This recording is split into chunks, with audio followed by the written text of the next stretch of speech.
Hello YouTube friends, SP অডিওর তরফ থেকে অনেক অনেক শুভেচ্ছা, অভিনন্দন, ভালোবাসা সকল আমার বন্ধুদেরকে, যারা যারা আমার ভিডিও দেখেন বা আমাকে ফলো করেন। তো আজকে চলে এলাম আবার একটা নতুন ভিডিওর আপডেট নিয়ে। এটা একটা মডিফিকেশান মেশিনের আপডেট। এই মেশিনটা যে দাদাভাই নিয়ে এসছেন, তার বাড়ি হচ্ছে 58 গেট, মানে বাগনান শ্যামপুরের দিকে। বহু দূর থেকেই এসছেন আমার কাছে মেশিনটা রিপেয়ারিংয়ের জন্য। আর তিনি এই মেশিনটা যদিও আর একটা জায়গায় ওদের ওই সাইডে রিপেয়ারিং করান, কিন্তু মেশিনটা সাকসেস হয়নি। ট্রান্সফর্মার চেঞ্জ হয় সেই জায়গায় এবং আনুষাঙ্গিক ড্রাইভার বোর্ডেও কাজ হয়, কিন্তু কাজগুলো করার পর মেশিনে একটা হামিং সাউন্ড চলে এসেছিলো এবং হামিংয়ের সাথে একটা মানে চি চি করে একটা যে শব্দ হয়, একটা অন্যরকমই শব্দ। মানে ওই শব্দের এক্সপিরিয়েন্স আমারও ছিল না, তো সেরকম একটা শব্দ চলে আসে, শব্দটা বাড়া কমা হতে থাকে। আর কোনো প্রেসার ছিল না। মেশিনটা ফুল ভলিউম করে দিলেও, যে একটা মেশিন ফুল ভলিউমে মানে টানতে পারা যায় না, মেশিন ফুল ভলিউম ঘোরানো যায় না, কিন্তু সে কোনো প্রেসারই ছিল না মেশিনটা। ঠিক আছে, তো সেই প্রবলেমগুলো সলভ করার জন্য দাদাভাই এসছেন এবং দাদাভাই বলেছেন, আমি দাদাভাইকেও বলেছি চেষ্টা করব। তো আমি যেরাম কন্ডিশানে পেয়েছিলাম মেশিনটা, সেই কন্ডিশানটা কিরাম ছিল আমি আমরা সকলকে জানালাম। আর মেশিনটা খোলার পর সত্যি কথা বলতে নিজেরই একটা নতুন এক্সপিরিয়েন্স হলো। কারণ মানে বহু কাজ করি বা করে থাকি, কিন্তু এরকম কন্ডিশান বা এরকম ওয়্যারিং, মানে যেটা দেখে আমি নিজেই বুঝতে পারছিলাম না যে কী ওয়্যারিং করা আছে বা কোথাকার কানেকশান কোথায় গেছে। মানে আলাদাই লেভেলের কাজ। যাই হোক, তো সেটা বলে কোনো লাভ নেই, যে মিস্ত্রি যার যেরকম এক্সপিরিয়েন্স সে সেরকমভাবেই কাজ করে। তো মেশিনে এই ভেতরটা দেখায়, লুকটা আপনারাই বলবেন যেখানে কাজটা হয়েছিল, কাজটা কীরকম হয়েছিল। এই ট্রান্সফর্মারটা চেঞ্জ হয়েছিল, দেখলে বুঝতে পারছেন যে 2224 ডেট মারা আছে ট্রান্সফর্মারটার উপরে। ট্রান্সফর্মারটা চেঞ্জ হয়েছে। আর এই যে ওয়ারিংগুলো যদি আমি কেটেছি বলে কিছুটা অগোছালো হয়ে আছে, কিন্তু এরকম অগোছালো অবস্থাতেই পড়েছিল। আর এই যে তার দেখুন, ভিউ মিটারটা করেছে দেখুন, ভিউ মিটার ভেরো বোর্ডে করেছে, ঠিক আছে, কোনো প্রবলেম নেই। ভেরো বোর্ডে কাজ অনেক মিস্ত্রি করে থাকেন বা আমিও করে থাকি ভেরো বোর্ডে কাজ। ভেরো বোর্ড মানেই যে খারাপ হবে সেরকম কোনো মানে নেই, কিন্তু কাজের কোনো আমি পরনের কথা বলছি, সাজানো গোছানো যে ব্যাপার, সেই সাজানো গোছানো ব্যাপার কিছু নেই। দেখুন রাং করেছে,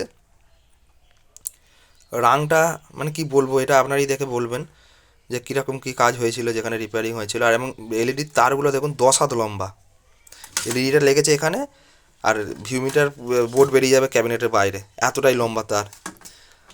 আর বাকি যে তার ইউজ হয়েছে, মানে ট্রান্সফর্মার যে তার ইউজ করেছিল এখান থেকে সাপ্লাই থেকে গেছিলো, সেগুলো জয়েন্ট মেরেছিলাম পাতলা তার, এগুলো ট্রান্সফর্মার লাগানো ছিল। ঠিক আছে, এই পাতলা তার দিয়ে করেছিল। ওয়ারিংয়ের কোনো মানে পরন নেই, ওয়ারিং যে প্রথম কথা করেছে। আর এই যে ড্রাইভার বোর্ডটা যে মডিফিকেশান হয়েছিল, এই ড্রাইভার বোর্ডটা মারাত্মকভাবে কাজ করা হয়েছিল। মানে ড্রাইভার বোর্ডটা উপর থেকে দেখতে যতটা চকচকে লাগছিল, যখন দেখি ব্যাক সাইডটা ততটাই জঘন্য ছিল কন্ডিশান। তো এই ড্রাইভার বোর্ডটা কাজ কমপ্লিট করেছি আমি। ঠিক আছে, এই ড্রাইভার বোর্ডটা মানে কিছু স্পেয়ার পার্টস ট্রানজিস্টার থেকে পিএফ থেকে চেঞ্জ হয়েছে এবং হাই ভোল্টেজ সাপোর্টেড ট্রানজিস্টার, ঠিক আছে, পিএফ, সেগুলো লাগানো হয়েছে। আমি ডিটেলসে যাচ্ছি না, কারণ এটা একটা প্রত্যেকটা মিস্ত্রির একটা ব্যাপার থাকে। তো ড্রাইভার বোর্ডে কাজ হয়েছে, এবং কাজ যে হয়েছে দেখলে কিন্তু বোঝা যাবে না। দেখুন, আমি ব্যাক সাইডটা ছিল পুরো কালো, মানে রাং করলে, যারা এই লাইনের সাথে যুক্ত যারা জানেন যে রাং করলে রজন যে থাকে একটা আঠা আঠা ভাব পুরো ভর্তি হয়ে যায়। একের অধিক যখন স্পেয়ার পার্টস চেঞ্জ হয় তখন বোর্ডকে ক্লিন আপ করতে হয়। আর এখন দেখুন কাজ হয়েছে ড্রাইভার বোর্ডটা, কিন্তু দেখলে বোঝা যাবে না, পুরো ক্লিন আপ করা আছে। ঠিক আছে, দেখুন ফয়েল ফয়েল সব তুলে ফেলেছিল, এসব যেই যে জায়গাগুলো ফয়েলগুলো তুলে ফেলেছিল সেসব জায়গাগুলো সব ফয়েলকে টিনিং করে ভালো করে করা আছে। এবং প্রত্যেকটা যে মানে যে স্পেয়ার পার্টস যে বসানো হয়েছে, প্রত্যেক রাং দেখুন, রাং কোনো রাং পুরো গোল যেরকম একটা শেপ থাকে রাং করলে, সেরকম কিন্তু শেপেই আছে রাং, কোনো খেঁচে বা উঠে বা খোঁচা হয়ে নেই রাং। এবং বোর্ড পুরো ক্লিন আপ, কোনো জায়গায় রজন বা ব্ল্যাক বা স্পট পড়ে আছে বা এরকম কোনো রকম কোনো কিছু পাবেন না।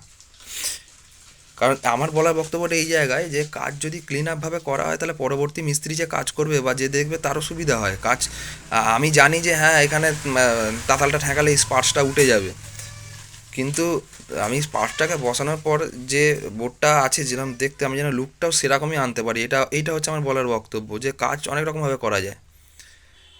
তো কাজটা করতে গেলে, কাজটাকে সাকসেস করতে গেলে অনেক কিছু জিনিসের ওপরে নির্ভর করে, অনেক বহু কিছু জিনিসের ওপর নির্ভর করে। যে কাজ করে দিলাম শুধু হয়ে গেল, এটা কোনো ব্যাপার না, কারণ এটা করতে গেলে ইউটিউব দেখেও শেখা যায়।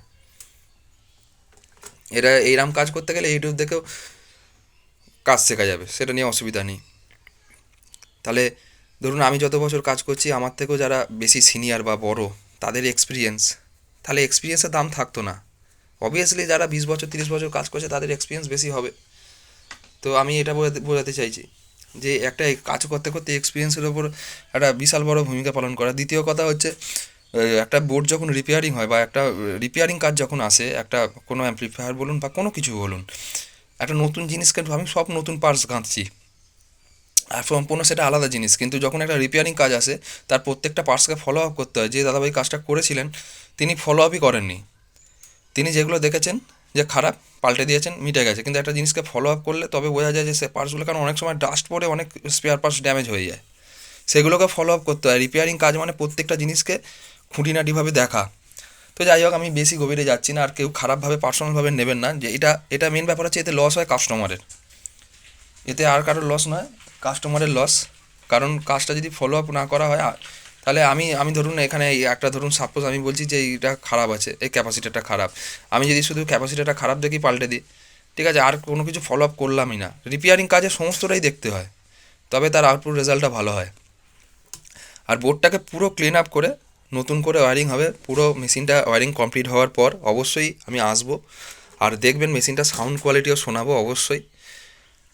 আর আমার বলার বক্তব্য এটাই, যে কাজ যেমন পয়সা বা বাজেটের উপর নির্ভর করে, তেমন কাজের একটা এক্সপিরিয়েন্সের ব্যাপার নির্ভর করে। কারণ আপনারাই দেখে বলবেন যে এই যে কাজটা করা আছে, এই কাজটা সঠিক করা আছে, না এই কাজগুলো যে করা ছিল, এই কাজগুলো সঠিক করা ছিল না ভুল করা ছিল, এটা আপনারা বলবেন। আর আমি কাজটা কমপ্লিট করি, কাজটা কমপ্লিট পরে অবশ্যই লুকটা, মেন লুকটা দেখবেন, বা সাউন্ড কোয়ালিটি অবশ্যই শোনাবো কীরকম। বা যে দাদাভাই আমাকে দিয়ে গেছেন মেশিনটা, সে দাদাভাই যেরকম কন্ডিশনে সাউন্ড কোয়ালিটি দিয়ে গেছিলেন তিনি জানেন, এবং তিনিও পার্সোনালি বলতে পারবেন যে কীরকম সাউন্ড কোয়ালিটি হয়েছে মেশিনটা রিপেয়ারিং করার পর। তো ততক্ষণের জন্য সবাই সুস্থ থাকবেন, সাবধানে থাকবেন। আর কারোর যদি এরকম মেশিন হোক বা নতুন মেশিন হোক, রিপেয়ারিং বা মডিফিকেশান বা নতুন তৈরি করার হোক, দরকার লাগে, আমার সাথে যোগাযোগ করতে পারেন। আমার অ্যাড্রেস হাওড়া সীতাপুর, আমি এটা হচ্ছে বাড়ির অ্যাড্রেস, আর হাওড়া আমতা হচ্ছে দোকানের অ্যাড্রেস। আর ফোন নাম্বার 6295756865। খুব তাড়াতাড়ি দেখা হচ্ছে। ততক্ষণের জন্য নমস্কার, সবাই সুস্থ থাকবেন, সাবধানে থাকবেন, নমস্কার।